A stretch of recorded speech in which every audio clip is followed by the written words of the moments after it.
بسم الله الرحمن الرحيم الحمد لله الذي حمده الحامدون والصلاة والسلام على من تبعه الأنبياء والمرسلون وآله الطيبون الطاهرون وأصحابه المقربون المخلصون وأولياؤه المؤمنون المتقون العارفون أما بعد أعوذ بالله من الشيطان الرجيم بسم الله الرحمن الرحيم لقد كان لكم في رسول الله أسوة حسنة صدق الله العلي العليم وصدق رسوله النبي الكريم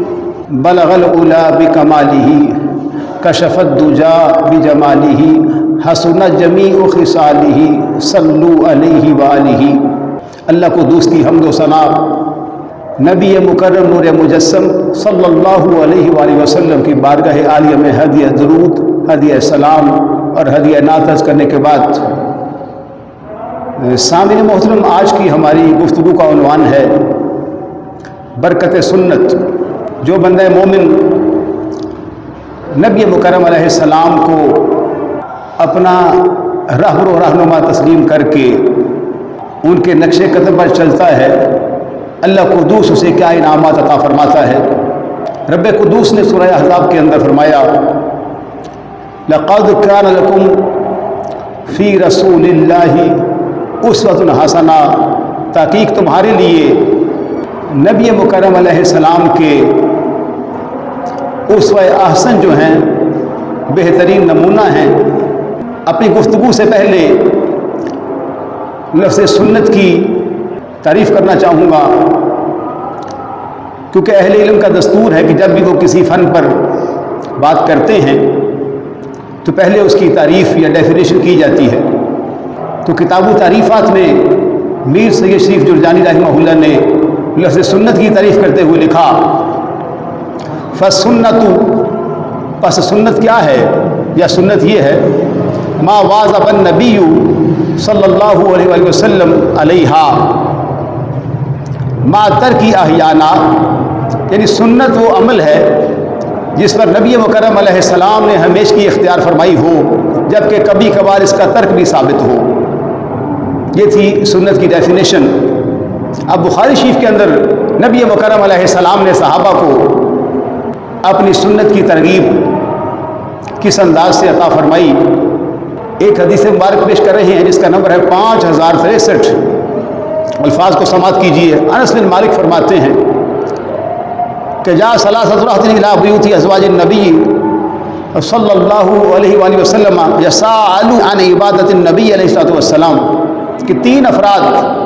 ازواج مطہرات کے در پر، ان کے دروازہ پر اس غرض سے حاضر ہوئے کہ ہمیں پتہ چلے کہ نبی مکرم علیہ السلام کی جو مبارک عبادت ہے وہ کس طرح کی ہے،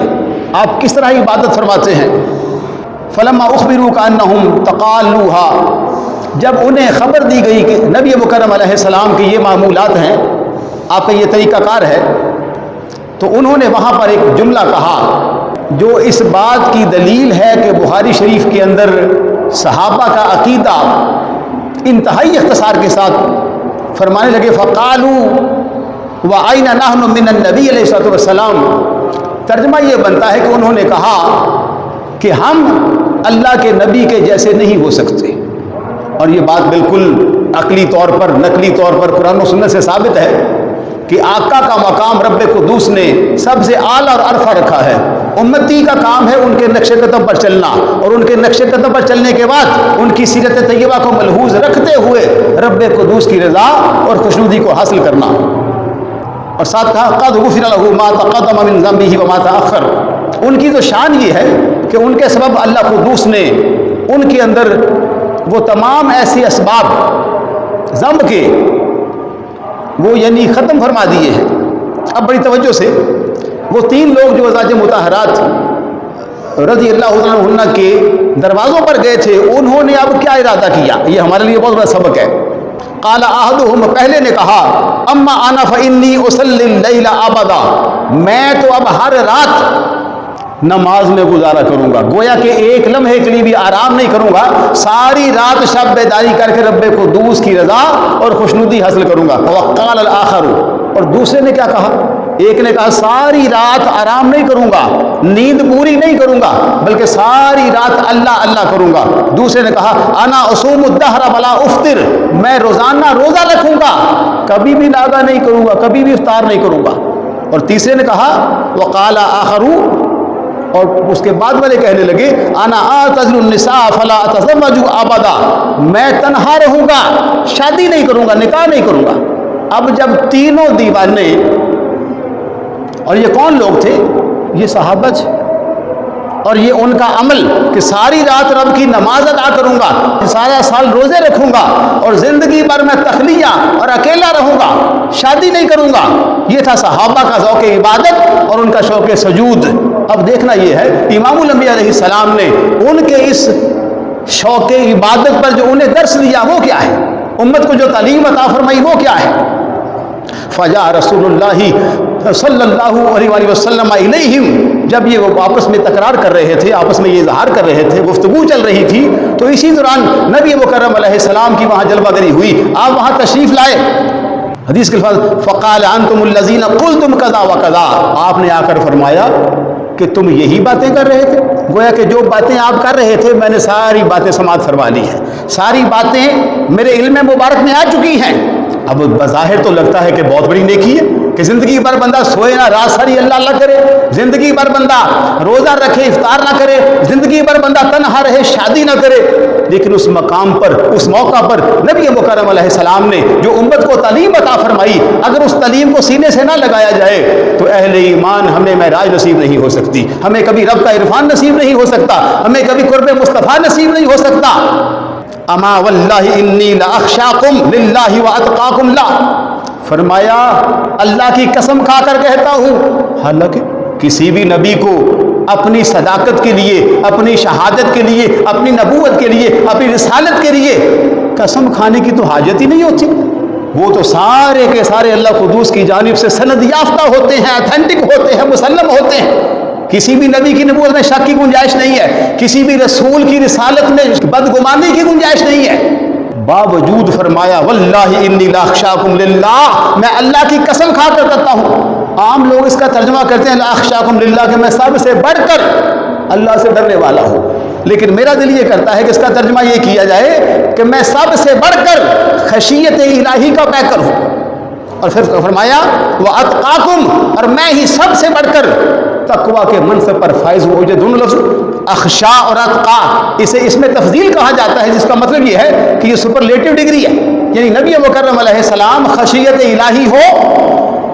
یا کہ تقوی ہو، حتیٰ کہ کوئی بھی عبادت، وہ قیام ہو، وہ رکوع ہو، وہ سجدہ ہو، وہ جناب شریعت ہو، وہ طریقت ہو، وہ حقیقت و معرفت ہو، الغرض وہ تمام بڑی سے بڑی نیکیاں، وہ تمام بڑی سے بڑی حسنات جو آپ کے تصور میں آ سکتی ہے، وہ ساری کی ساری اللہ قدوس نے نبی مکرم علیہ السلام کی ذات پاک کے اندر جمع فرما دی ہے۔ اب یہاں بتانے کے بعد جو تعلیم عطا فرمائی، فَلَكِنِّي أَصُومُ وَأُفْطِرُ، فرمایا اور لیکن میں روزہ بھی رکھوں گا، افطار بھی کروں گا۔ اب یہ تعلیم تھی کہ سارا سال روزہ نہیں رکھنا،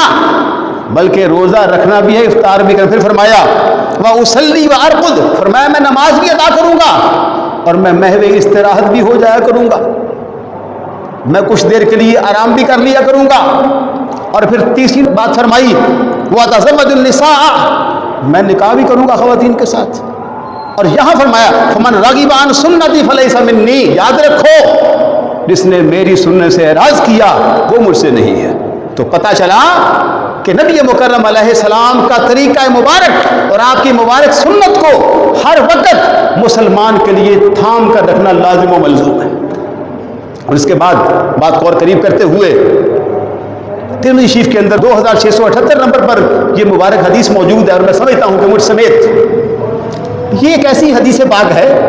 کہ جس کی اگرچہ ہر دور میں ضرورت ہے، لیکن اگر ہم معاشرے کا مشاہدہ کریں، اپنے احوال کا مشاہدہ کریں، عزیز و اقارب کا حسن سلوک، ان کا رویہ دیکھیں، تو لگتا ہے کہ آج اس حدیث کی بڑی اشد ضرورت ہے۔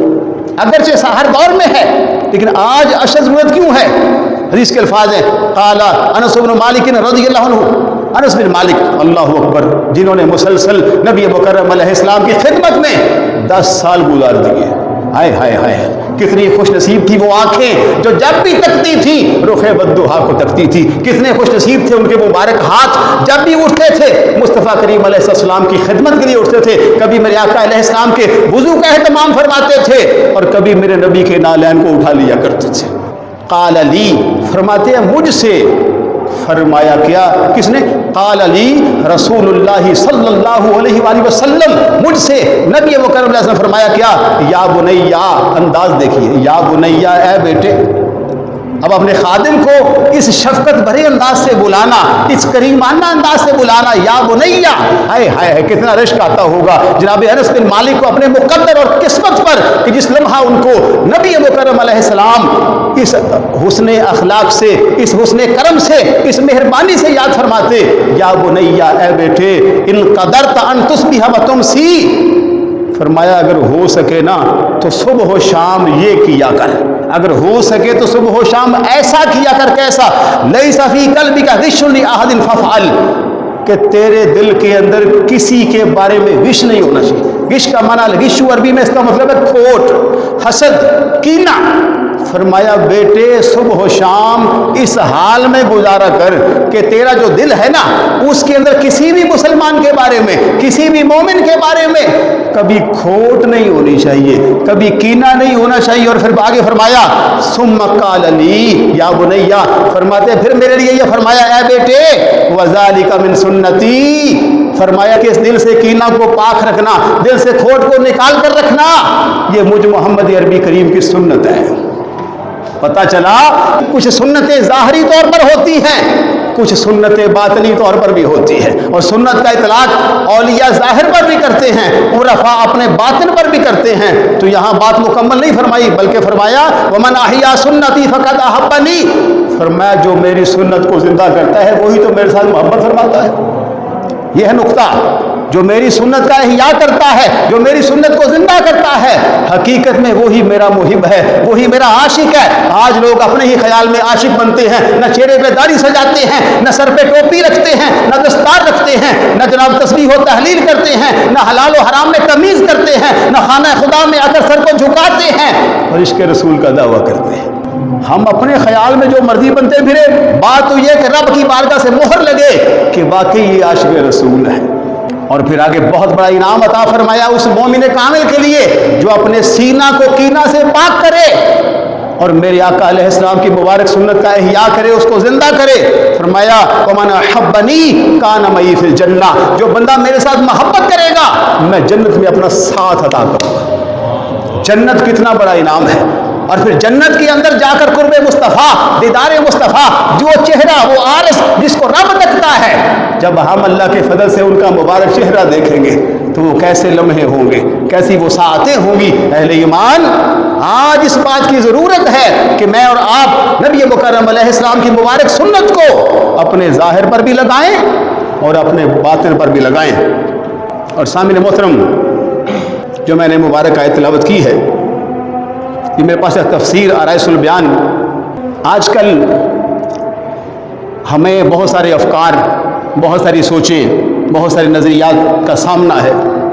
اور سب سے بڑا وہ ٹولہ جاہل جو کو ملنگ بن کے، کو 2 نمبر پیر بن کے، جن کو یہ نہیں پتا کہ وہ محرم کے ساتھ غیر محرم کے ساتھ شریعت نے کیا ضابطہ بتا رکھا ہے،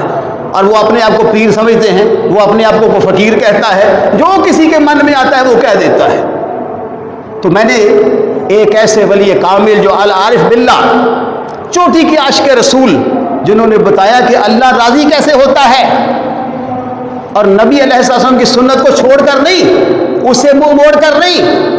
بلکہ اس کو اپنانے کے ساتھ رب کون سی نعمتیں عطا فرماتا ہے۔ تو اسی آیت پاک کے تحت لقد کان لکم فی رسول اللہ اسوۃ حسنہ فرماتے ہیں اسوۃ النبی صلی اللہ علیہ وسلم اسوۃ المحبت، کہتے ہیں نبی کریم علیہ السلام کا جو طریقہ ہے وہ تو طریقہ محبت کا ہے، وہ تو سارے کا سارا طریقہ محبت کا طریقہ ہے۔ وقدوۃ الشوق و طریق المعرفہ، فرماتے ہیں آپ کا جو ہے نا جی اسوہ، وہ اہل شوق کے لیے امام کی حیثیت رکھتا ہے، اور اسی میں معرفت کا طریقہ مخفی ہے۔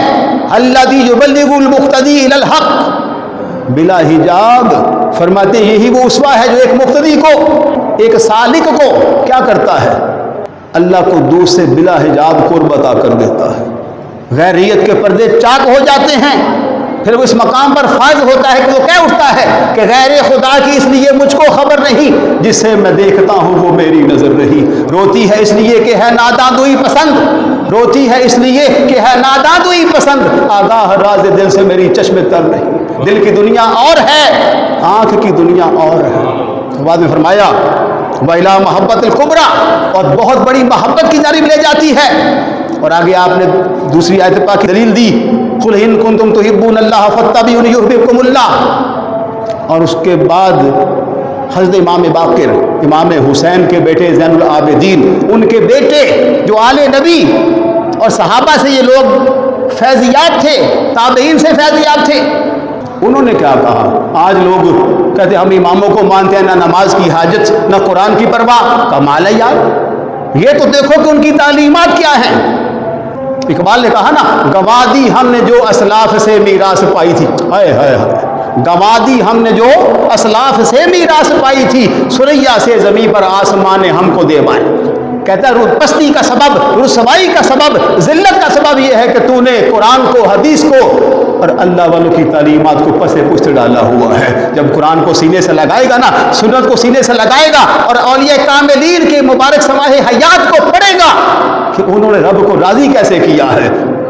تو پھر تجھے تیری منزل مقصود نصیب ہوگی۔ قال محمد بن علی رضی اللہ عنہما، وہ کیا فرمایا؟ الاسوۃ فی الرسول، وہ کہتے ہیں نبی پاک علیہ السلام کے مبارک طریقہ میں سے، اس کے اسوہ میں سے کیا ہے؟ الاقتداء بہ، لازم ہے کہ اس کی اقتداء کی جائے، اس کی پیروی کی جائے، اس کے نقش قدم پر چلا جائے۔ والاتباع بسنتی، اور مبارک سنت کا اتباع کیا جائے۔ لو آج لوگ کدھر جا رہے ہیں؟ دین ہمیں کدھر بلا رہا ہے؟ وَتَرْكُ مُخَالَفَتِهِ فِي قَوْلٍ وَفِعْلٍ، بات یہاں ختم کی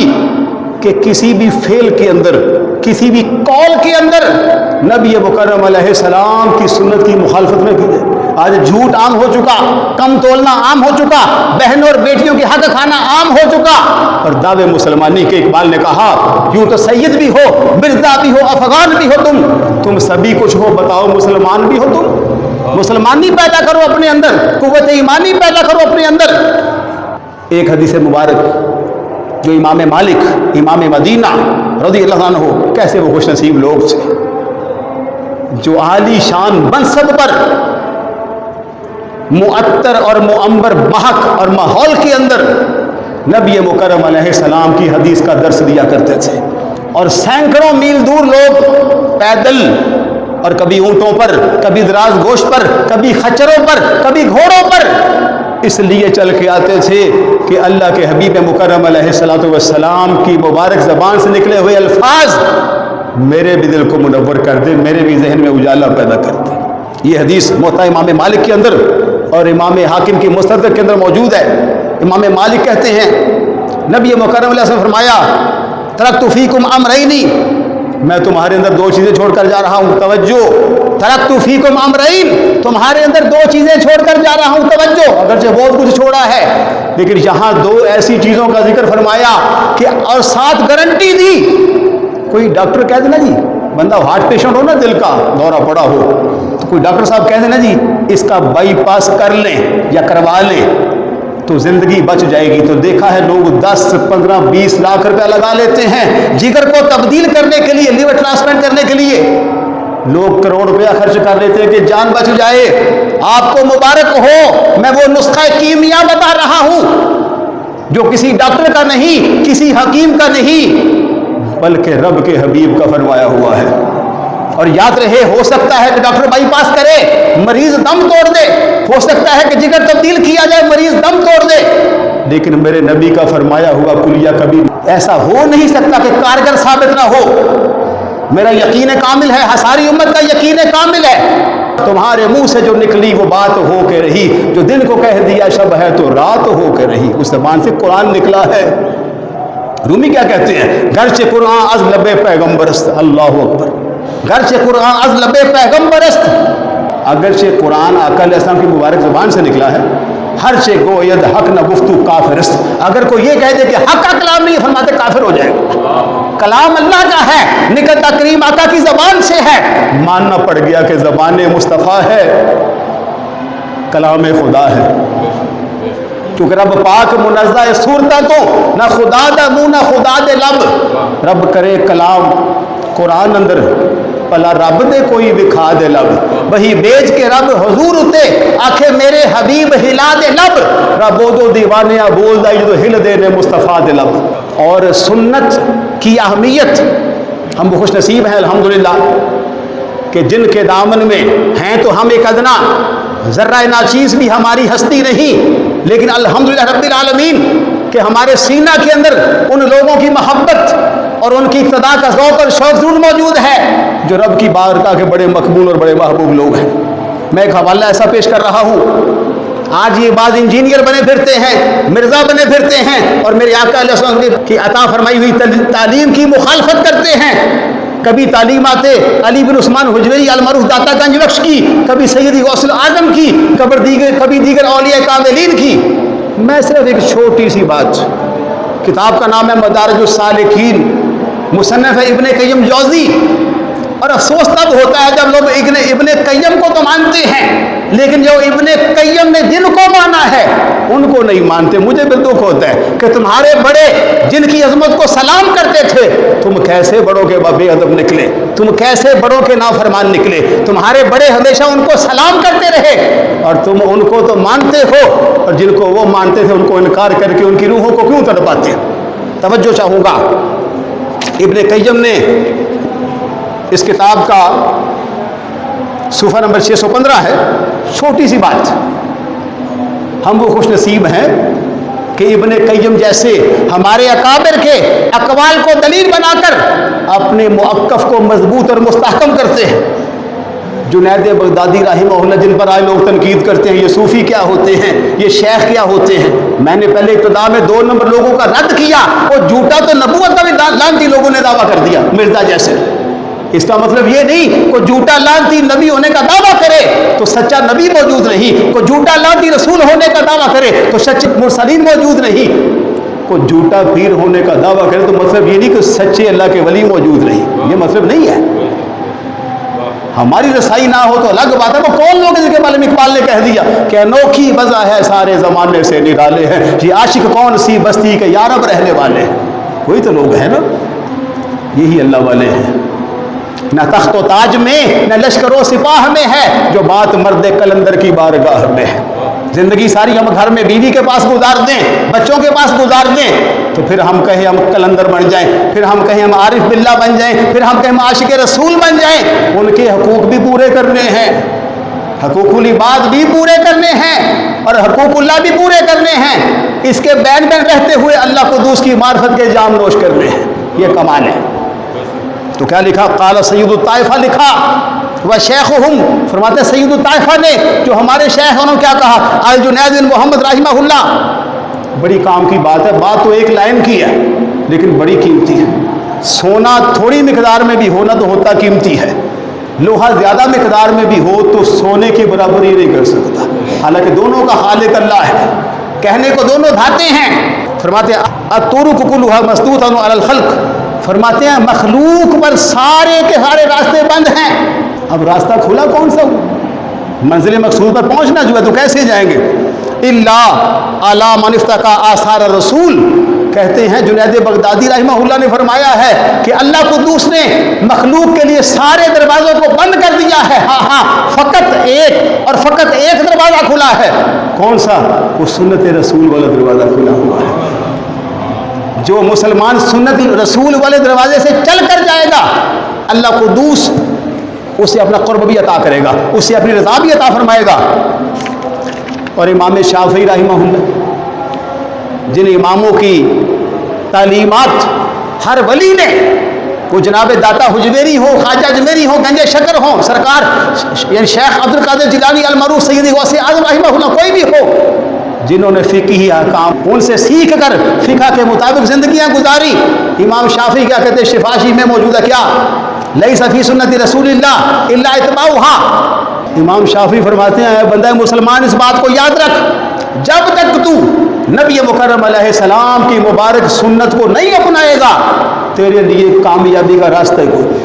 آج ہم مکروہات میں، آج ہم بدعات میں، آپ جائیے کسی شادی پر، اگر آپ کے سینے میں ایمان ہے تو آپ نظریں جھکا کے آپ کا ضمیر آپ کو جھنجھوڑے گا کہ تم شادی پہ آئے ہو گیا، کسی بربادی پہ آ گئے ہو، تم شادی پہ آئے کسی اسٹیج ڈرامہ پہ آ گئے ہو۔ یہ مسلمانوں کی شادیاں، اہل ایمان کی بربادیاں۔ اپنے آپ کو آج بھی اگر ہم نے اس ڈگر پر نہ چلایا، اس راستے پر نہ لگایا جو راستہ صدیق اکبر نے اپنایا تھا، جو راستہ عمر پاک نے اپنایا تھا، جو راستہ جناب عثمان و علی نے اپنایا تھا، جو طلحہ نے، زبیر نے، سعد نے، سعید نے، عبد الرحمن بن عوف نے جو اپنایا تھا، پھر ہماری بربادی یہاں بھی، قبر میں بھی اور محشر میں اور آخر پہ۔ میں مجدد الفسانی رحمہ اللہ، جن کے دربار عالیہ پر حضرت اقبال نے جا کر کہا کہ حاضر ہوا میں شیخ مجدد کی لحد پر، وہ خاک کے ہے زیر فلک مطلع انوار۔ اگر بندہ کسی ولی کے دربار میں بھی جائے تو اسی شان والا تو ہو کہ رب راضی ہو کہ میرے محبوب بندے کی بارگاہ میں آ گیا ہے۔ اب پتہ نہیں کیا کیا دفنا دیا جاتا ہے بے ایمانوں کو، اور چار چرسی بھنگی وہاں بٹھا دیے جاتے ہیں پیسے کمانے کے لیے۔ آپ کو شرم نہیں آتی؟ اس دین کے ساتھ کیا کر رہے ہو جس دین کے ساتھ کے لیے کبھی میرے کریم آقا علیہ السلام نے طائف میں پتھر کھائے ہیں، اور کبھی میرے کریم نے اپنے خندق کو کھودتے وقت اپنے شکم مبارک پر دو پتھر باندھے ہیں، اور کبھی خندق میں، کبھی بدر میں، اور کبھی جناب طائف میں، اور کبھی حنین میں جا کر صحابہ نے اپنی ہتھیلیوں پر جانوں کے نذرانے اس لیے پیش کیے تھے کہ معاذ اللہ جس بے ایمان کو دفنا کر ان کو دولت کمانے کا ذریعہ بنا دیا جائے، اپنی آنکھوں کو بیدار کیا جائے۔ میں عرض کر رہا تھا، شیخ احمد سرہندی فاروقی رحمہ اللہ نے مکتوب نمبر 42 کے اندر بڑی کام کی بات لکھی۔ فرماتے ہیں دل کیسے صاف ہوتا ہے، میرات حقیقت جامع، فرماتے ہیں ایک وہ دل ہے جو جانور کے اندر بھی ہے، میں اپنے انداز سے سمجھا رہا ہوں، ایک وہ دل ہے جو کافر کے اندر بھی ہے، ایک وہ دل ہے جس کی سمجھ سلطان باہو کو تو فرما دیا دل دریا سمندروں ڈونگے کون دلاں دیا جا رہے ہو، ہے وہ بھی دل۔ یہاں اس دل کی بات ہو رہی ہے جس دل کے اندر رب اتنی وسعت پیدا کرتا ہے کہ ارض و سما کہاں تیری وسعت کو پا سکے، میرا ہی دل ہے وہ کہ جہاں تو سما سکے۔ دل کو اس قابل تو کیجئے، پھر یہ دل جلوہ گاہ خدا بندی بن جاتا ہے۔ تو کیا آپ نے فرمایا میرات حقیقت جامع از زنگ محبت معدون او عز و جل لا بدس، فرماتے ہیں اس دل کو غیر اللہ کی محبت سے پاک اور صاف کرنا لازمی ہے، ضروری ہے کہ اے مومن اپنے دل کو صاف کر۔ وہ بہترین بسکلہا و ازالہ آزنگ اتباع سنت سنیہ مصطفیہ است، ہائے ہائے ہائے ہائے،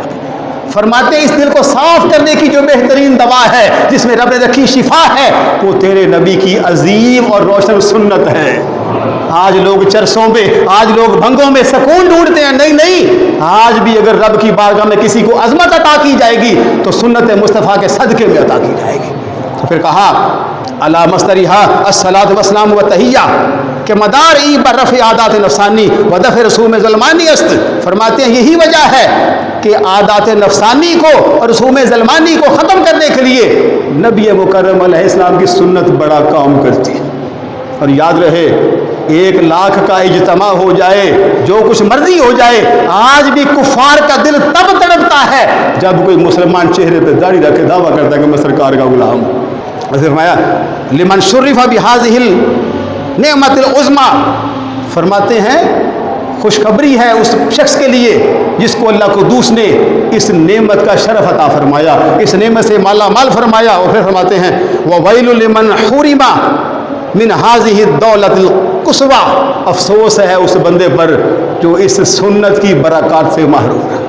اب اللہ والوں کی تعلیمات تو یہ تھی کہ ہمہ وقت زبان کو ذکر الہی میں تر رکھو، اور اپنے ظاہر و باطن کو سنت کریمہ کا علیہ السلام سے مزین اور مصفى اور مجلہ کر لو. اللہ قدوس مجھ کو اور آپ کو توفیق عطا فرمائے. وآخر دعوایا الحمدللہ رب العالمین.